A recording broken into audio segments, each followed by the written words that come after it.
Masuk Bang Joni. Kami kembali. Bang, sesuai ya omongan kita nih Bang. Betul. Rookie ada berapa ya? Rookie 3. Oh, ada 3. Jorge Martin, Luca Marini, Dan juga Enea Enea Bastianini. Ya Betul. kan? Terakhir 2 hurufnya I, yang 1 hurufnya N. N. Ya. Kalau bahasa Prancis, Eng. Ang.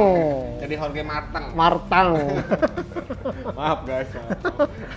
Iseng. Iseng guys. Oke. Karena udah lama nih gak bercanda sama Bang Joni. Ih, buset. Aduh, terakhir kita ketemu kapan ya Bang? Desember udah gitu WFH terus. Nah itu guys, karena kita masih WFH nih. Betul. Ya istilahnya bahkan diperpanjang. Tetap jaga protokol kesehatan pokoknya. Ya, itu dia. 3M. 3M. Mau 3M. Sama ini, jaga jarak Bang kita Bang. Bang, Iya, jaga jarak jaga Bang. jarak. Siap. Kita sebenarnya pengen pakai masker, Iya, cuman ya karena takutnya nggak kebaca gitu, sesuai dengan petunjuk dari pemerintah. Tapi ya karena kita sesuai dengan protokol kesehatan, ya kita buka. Ya, itulah dia. Cuman habis selesai ini pakai lagi. Pakai lagi. Dan karena juga kan kita habis swab juga Bang. Betul, Ya, betul. Jadi masih ada kepercayaan lah. Amin. Oke guys, Siap. kita lanjut langsung ke Rookie of the Year Bang. Rookie of the Year MotoGP 2021. Nah itu dia. Sebelumnya Bang, Ya, gue pernah ngebahas dengan Gary Saling. oke. Gue bersama Dap di Iya, Alhamdulillah. oke. Nah itu sempat ngomongin tuh, kira-kira kalau menurut Gary siapa nih yang Ya. akan menjadi Rookie of the Year? Ya kan kalau si siapa namanya? Gary Saling. Gary Salim, Gersal. Gersal itu cenderung memilih Jorge Martin. Jorge Martin. Oke. Nah sementara kita pasti akan punya Pendapat lain. pendapat yang berbeda kan. Betul. Bang Joni pun pasti punya pilihannya. Ya, Gua pun pasti punya pilihan. betul. Temen-temen apalagi. Ya, Pasti tinggal punya pilihannya siapa, ya tinggal sebut. Nah itu tinggal tulis di kolom komentar siapa tuh jagoannya Iya, sobat. tuh, betul. ya. Bisa jadi modal nih, tabungan. Ntar kan Itu akhir dia. musim ketahuan nih. Itu dia. Nah ini Bang. Ya. Luca Marini dan Enea Bastianini, betul. Tadi kan sebelumnya kita Sudah udah sempat bahas ya. Betul. Oke. Tapi nggak apa-apa lah. Oke, Ini sedikit reminder. betul. Menurut Bang Joni, Ya, istilahnya peluangnya Luca Marini dan Enea Bastianini untuk bersaing oke. dengan Jorge Martin. Ya. Ini akan seperti apa? Untuk dari Luca Marini dulu, Bang. Ya, Luca Marini tentunya ini yang menjadi problem adalah kecepatan dia untuk beradaptasi dengan Desmo Sedici GP. Karena kalau kita melihat nih motor Desmo Sedici GP ini kan dikembangkan sebenarnya berbasis dari input Andrea Dovizioso. Ya. Secara postur nih motor memang klopnya dengan postur di bawah 180 cm. Iya, Bang. Nah, sementara Luca Marini, wow, itu benar-benar 181 ya. 181 dan dia merupakan pembalap paling jangkung tinggi musim di ini. MotoGP 2021. Abangnya aja kalah. Abangnya kan 178 ya? 180. Oh, abangnya 180 ya? 120. Itu pertama. Yang kedua kalau kita melihat kemarin pengalaman Danilo Petrucci yang tingginya juga 180, agak kesulitan beradaptasi dengan motor Desmo Sedici GP. Ya. Dia bagus hanya di kondisi waktu itu di Prancis basah. Ya. Nah, ini yang menjadi tugas buat Luca Marini bagaimana dia dengan postur yang cukup jangkung menggunakan motor yang notabene klop untuk postur di bawah 180. Ya. Semaksimal mungkin. Itu sebabnya kemarin di saat latihan gabungan, kenapa saya bilang latihan gabungan di Jerez, ini kan semua pembalap Ducati turun. Itu Luca Marini cari-cari tahu, nanya ke Johan Zarco, nanya ke Jack Miller, dan bahkan untungnya lagi ada teman seakademi nih, Francesco Bagnaia. Itu dia. Nah, seandainya dari pemasukan atau pencarian input dari Luca Marini bisa ampuh langsung diadaptasikan musim ini, Luca Marini bisa bersaing. Oke. Itu. Tapi ya itu dia tuh, Bang. Oke. Mungkin ya. Kalau Luca Marini nggak cedera di Prancis, Siap. ketika Di di kita Prancis Moto2 ya, Moto2 betul. Moto2 Tahun musim lalu kan di Moto2 betul. Mungkin hasil yang berbeda akan terjadi untuk juara dunia MotoGP. Moto2 ke tahun lalu. Tahun lalu, 2020. Saya setuju. Ya kan, Bang? Itu sebabnya ini juga menjadi handicap buat Luca Marini. Apakah nanti di MotoGP andai kata terjadi wet race, Ya. ini nyali Marini ada atau enggak? Itu dia. Karena kan kejadian yang cukup fatal dan bahkan itu kan membuat dia sempat istilahnya ciut tuh. Ya. Dalam kondisi cedera dia Beberapa memaksakan seri- beberapa seri kan dia seri. ngedrop. Ya, ngedrop Iya, terus baru sama. akhirnya di 3 rally terakhir Ya. bisa melawan, sayang poinnya sudah Ya. terlalu jauh. Ditambah faktor waktu itu juga soal itunya katanya, Bang, sasis ya, Sasis di motor ya. Motor betul. Yang setelah jatuh dari Prancis itu Tidak, masih nggak, iya, performanya nggak bagus. Kan? agak sulit karena kan kalau kita tahu bahwa Moto2 ini Ya. kan syaratnya cuma satu motor. Ya. Kalau umpamanya selama musim berjalan ini yang dia diberi segel, Ya. kalau selama tidak rusak parah, Ya. artinya sasisnya patah, Ya. itu boleh diganti. Ya. Boleh diganti. Ini kan kemarin nggak sampai patahnya bengkok. Nah mungkin ini yang menjadi handicap ya. buat Marini tidak bisa perform lebih baik. Karena setelah itu ya tadi ditambah Betul. setelah itu Baru performanya baru meningkat naik lagi, iya. Nah, hal yang berbeda dialami oleh si Enea Bastian. Enea Bastian ini. Cuma menerima gempuran dari si Sam Lowe, Samlos, ya kan? kemudian dari ini, dan kemudian juga kan kalau kita tahu Jorge Martin sendiri kena handicap, dia positif COVID, ya. harus mundur. Ya. Dan plus lagi Lowe's juga kan di akhir-akhir baru mulai muncul. Praktis si Bastian ini tidak terlalu banyak tekanan yang berarti dari lawan-lawannya. Itu Bastian ini hanya coba main aman. Kalau kita melihat bahkan Bastian ronde ini terakhir juga kan iya, dia nggak cenderung lebih jauh. bermain aman, Betul, ya. kalau Ya. mamanya ngotot kan dia berusaha untuk menang. Ya. Paling tidak ini menjadi modal buat Enea Bastian ini, artinya bahwa menghadapi MotoGP musim ini praktis akan hampir sama dengan Moto2 yang dia jalani. Jadi bagaimana dia berusaha maksimal, tapi dengan postur yang dia miliki dan juga talenta dia beradaptasi dengan motor yang saya katakan sangat luar biasa, karena 2 musim di Moto2 kemudian dia bisa jadi juara dunia.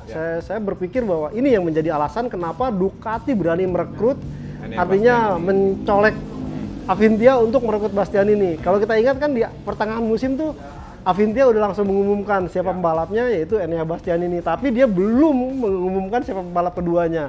Sampai ada yang menyebut, Tito Rabat dengan Bastian ini. Karena Tito Rabat kan masih punya kontrak di 2021. Nah, ini sebenarnya menjadi menarik nih, Bang. Untuk dua itu ya. Betul. Enea Bastian ini dengan juga Luca Marini. Luca Marini. Regenerasi untuk si tim Ducati Betul. mempertahankan pembalap Italia di tim Italiano. Betul. Itu akan tetap panjang karena Setuju. enggaknya sekarang kan 4 ya. 4 pembalap berdarah Italia. Iya. Bagnaia, Marini, Enea Bastianini. Terus satu lagi siapa, Bang? Jack Miller, Australia dia ya. Rally dong. Siapa ya? Siapa lagi? Siapa sih? Hmm? Franco Morbidelli. Bukan. Oh, Franco Morbidelli apa ya? Coba nih. Bagnaia, Francisco Bagnaia di pabrikan. Fabrikan. Enea Bastian ini di Avintia Racing. Ya. Terus Luca Marini, Luca Marini. Sky 48, Avintia. Oh, berarti 3. Oh, tiga di Ducati ada 3 pembalap. Itu dia. Oke. Berarti 3 pembalap. Siap. Karena Jack Miller Australia. Jorge Martin Spanyol, Johan Zarco Johan Zarco Prancis. Nah, jadi sebenarnya regenerasi ini masih agak panjang nih. Betul. Untuk komposisi seperti kita ketahui, Ducati kan pasti pengen tetap ada Pembalap Italia di tim pembalap Italia di tim utamanya, mereka. betul. Itu dia. Nah, kita lanjut ke Jorge Martin. Jorge Martin, Bang. Kira-kira akan seperti apa ketika ditampil di Ya. Ducati? Kalau kita melihat Jorge Martin ini sebenarnya talenta banget ya. Ya. Kemarin cuma karena problemnya ya sangat disayangkan, dia terinfeksi COVID sehingga dia tidak bisa bersaing di perebutan titel juara dunia. Ya. Tapi kalau kita melihat dedikasi, kemudian semangatnya, dan bahkan nih seorang Jorge Martin ini udah mulai berlatih serius di atas motor Ducati di Panigale V4S Ya. dan hasilnya cukup bagus. Ya.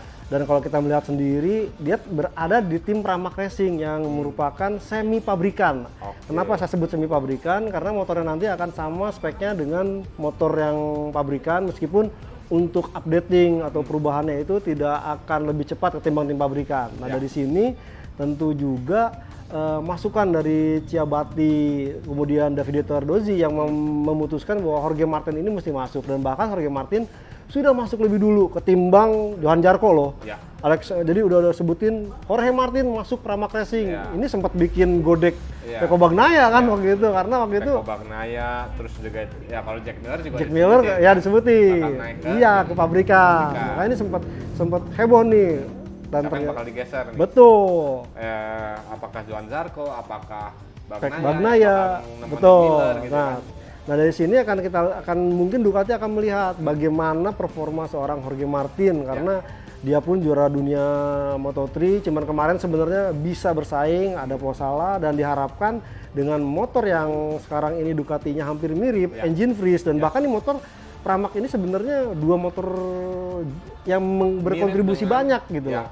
Tahun lalu kan dengan Jack Miller yang tampil konsisten, dia memberikan gelar juara dunia konstruktor. Nah, ini menjadi modal penting buat seorang Jorge Martin, dan bahkan tidak hanya itu, sampai-sampai Jorge Martin itu sampai bela-belain ganti sponsor helm loh, dari yang awalnya AGV ke Shark sekarang untuk bisa ya lebih tampil bagus lagi. Sampai ada yang sebut, oh ngikutin Jarko ya kan, Jarko Shark jangan-jangan ini ya, itu ada yang banyak yang bilang seperti itu. Yang pasti nih Jorge Martin bener-bener jadi andalan oleh Ducati pabrikan sebagai regenerasi awal karena melihat talenta dia. Nah, tinggal bagaimana nih, apakah dia mampu beradaptasi dengan motor Ducati pabrikan secepat yang diinginkan, atau mungkin ini akan menjadi persaingan tersendiri dengan lawan-lawannya, dengan terutama ya dua rukinya ya Bastianini, kemudian Luca Marini dan Jorge Martin. Karena kalau kita melihat nih uniknya Rookie of the Year kali ini, ini semua ada di tim Ducati. Di tim Ducati, motor Ducati Desmosed di CGP, dan juga sekarang ini tidak seperti musim-musim sebelumnya di mana rookie itu kebanyakan pembalap Spanyol. Ini sekarang malah Spanyol yang jadi minoritas, digembur oleh Italia. Artinya Jorge Martin pasti ingin kembali berusaha. Ya seperti kita bahas bahwa gelar Rookie of the Year ini kan gelar seumur hidup. Kalau mamanya cuma sekali pada saat dia tampil debutan. Kalau mamanya ntar dia naik ke musim berikutnya udah gak ada. Nah, pasti Jorge Martin berusaha keras untuk bisa menjadi Rookie of the Year tahun ini. Ini kita lanjut nih Bang. Di antara 3 rookie. Menurut Bang Joni. Kalau Bang Joni. Jagoannya siapa? Apakah Martin? Apakah Bastianini? Atau Luca Marini? Jorge Martin mungkin diuntungkan karena faktor motornya jauh speknya hampir sama dengan pabrikan. Saya melihat Enea Bastianini ini punya kemampuan adaptasi yang cepat. Nah, Luca Marini ini agak slow starter. Mungkin awal-awal agak kesulitan, tapi mungkin setelah dia bisa memahami, mengerti, kemudian karakter disesuaikan dengan motornya. Karena memang postur tubuh ini masih menjadi faktor yang membuat saya Rossi kan tinggi agak kesulitan karena motornya terlalu kecil. Bahkan pembalap tinggi pun sebut saja si Danilo Petrucci, cuman si Joan Mir yang 180 berhasil, itu pun kan terseok-seok. Tapi paling tidak saya melihat seandainya Luca Marini bisa lebih cepat beradaptasi mengikuti Enea Bastianini, mungkin persaingan akan sangat ketat. Menurut Bang Joni, siapa? Saya Enea Bastianini deh. Bang Joni Enea Bastianini.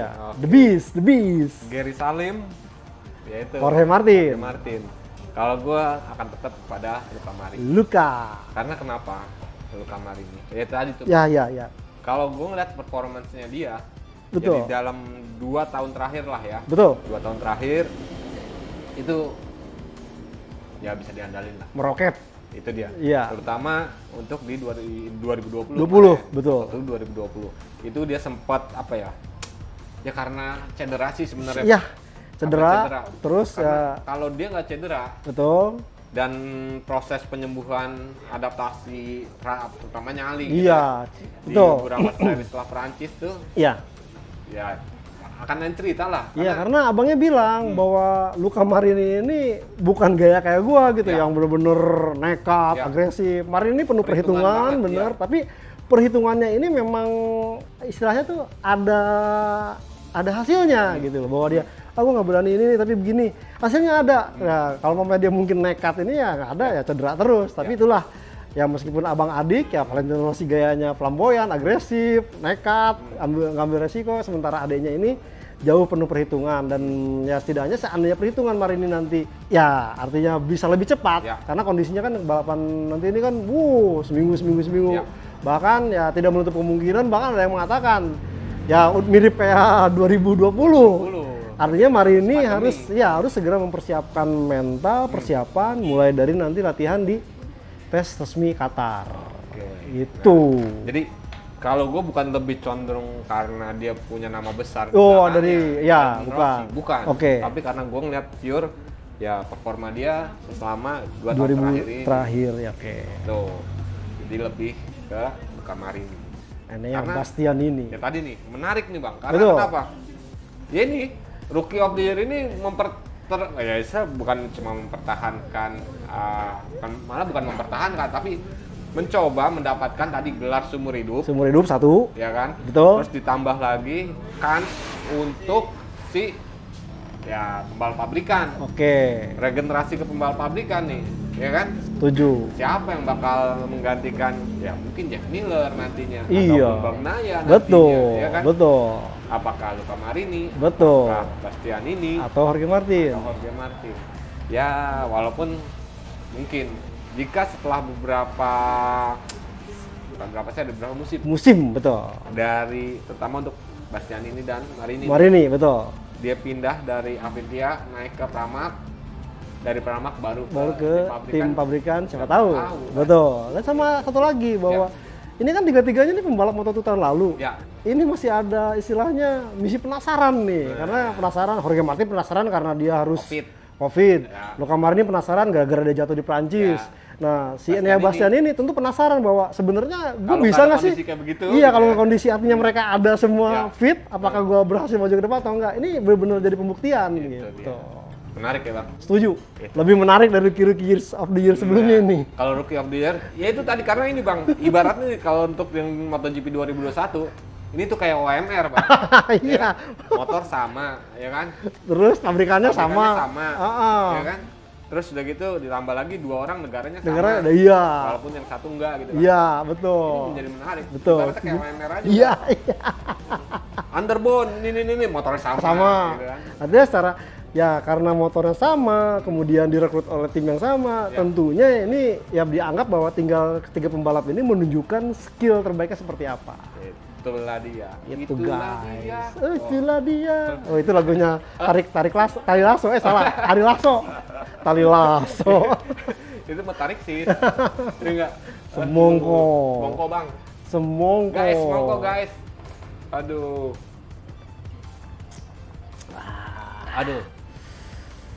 Hot. Tapi jadi nyes. Hot prospect buat ketiga pembalap Rookie of the Year MotoGP 2021. Ya guys, lagi-lagi menurut kalian siapa nih? Nah, sekarang siapa nih di antara ketiga ini? Terus, wah ini justru kalau kalian bisa ya nulis komentar kenapa kalian menjagokan balap itu. Itu kamar ini kenapa? Ya masukan kita ya. Dan ini jadi tabungan, kita jadi semacam pembahasan, siapa tahu ntar prediksi kita berdua di akhir musim salah, nggak taunya bener Jorge Martin, nggak taunya bener Luca Marini, nggak taunya bener Enea Bastianini, ini kan akan lebih seru. Itu dia. Atau ya kalau teman-teman mau ya kita ngebahas apa ya yang konten yang berbeda menarik, silahkan diusulkan di komen. Itu dia. Kangen ya guys sama kalian loh, bener ya? Iya. Ya? Long time no see bro. Nah, itu dia. Apalagi ada first, wah ada gitu apa ini, wah. Iya, kalau kata lagu bahasa Jawa, suwe ora jamu, suwe ora ketemu. Itu gua kangen bener. Kangen bacain komentar karena kan dari setiap komentar itu sebenarnya ya ada masukan, ada saran, bahkan input, juga kritik buat kita. Betul. Yang gua kangenin itu. Ya, kita nggak anti kritik loh. Cie. Nggak apa-apa, kita open Gubrak. Kita open. Oke guys. Siap. Kita akan ketemu lagi di konten-konten berikutnya untuk yang Rookie of the Year MotoGP 2021 ini. Kita off dulu ya. Selesai sudah. Saya Kabudiansyah dari Otorex ID dan juga Grid.com. Dan saya Joni Lono Mulia dari motorplusonline.com. Pamit guys. Turut pamit. Dah.